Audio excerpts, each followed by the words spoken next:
going to try to do a real quick summary of what I look for when I'm buying an NFT. Obviously it's not that simple and it will differ for everybody, so make sure that you do have some ground rules in place so that you don't just FOMO into NFTs and lose money or whatever.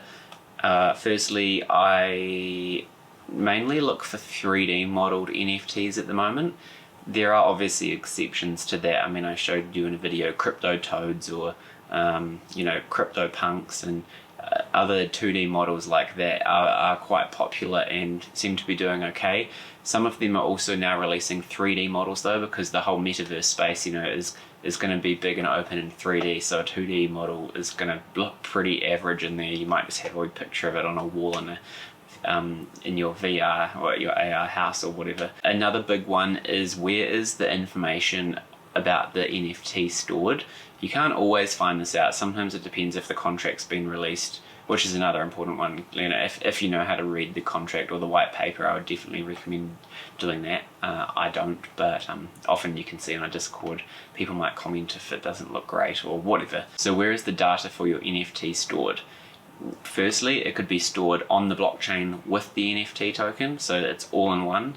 CryptoPunks are an example of this.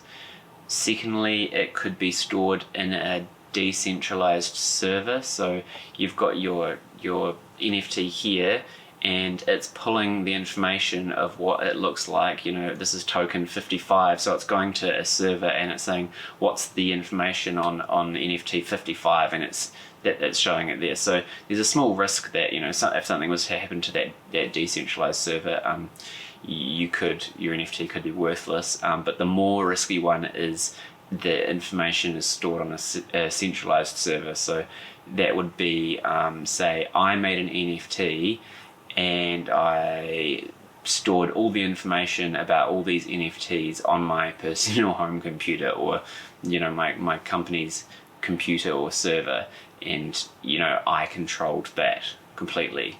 So at any stage I could just turn off the server or decide that I'm not interested in that anymore and delete all the information about that NFT or my collection of NFTs that I'd minted for everybody, and if you paid for it, all of a sudden your NFT is worthless. Another thing that I definitely look into is the Discord community for the NFT. Usually they will have a Discord.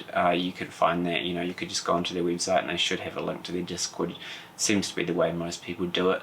How many NFTs are they minting? Is there 10,000 and there's only 2,000 Discord members? That's probably not likely that it's going to sell out. There was the one recently, the Mechaverse, they had a Discord server of about 300,000 people, that's pretty exceptional circumstances. It's not usually that high, but anyway, that's what they had. But it's also more than just the numbers. You also want to look at how active the community is in there as well, and what the vibe is. Sometimes you join a Discord and people are just asking questions and spamming and just seem overall there's a bit of a negative vibe. I do avoid those too. One example of that is Jungle Freaks, and I decided not to get one of those because there was just a whole lot of negativity in the server all the time and people questioning things, and yeah, it just didn't seem very good space or community. If I had bought one, I think it did go up to about 2 ETH at one stage. It has dropped back a lot because of other issues, which is kind of what I thought might happen. Also on the Discord front, quickly, have you ever received a spam message from that NFT collection? Because if you have, they're probably just a server full of bots, or it's probably not that legit. They're probably struggling to get members, so they're just spamming everyone, using bots to spam people and get members in their Discord. On their Discord or website, do they have a roadmap? This can often tell you quite a lot about the project. Is it linked to any other successful projects? I quite like the Fluff World community, because everything that they seem to connect with also does quite well, because the community is really strong and they've got a good backing behind them. Example of that would be, say, the Bored Ape Yacht Club. They release other stuff and people, the original apes, will go and buy whatever else they're releasing. Something else that can be worth looking at as well is, how is the NFT created? Sometimes if they're art, then it's probably just an artist that sat down and done the whole thing themselves.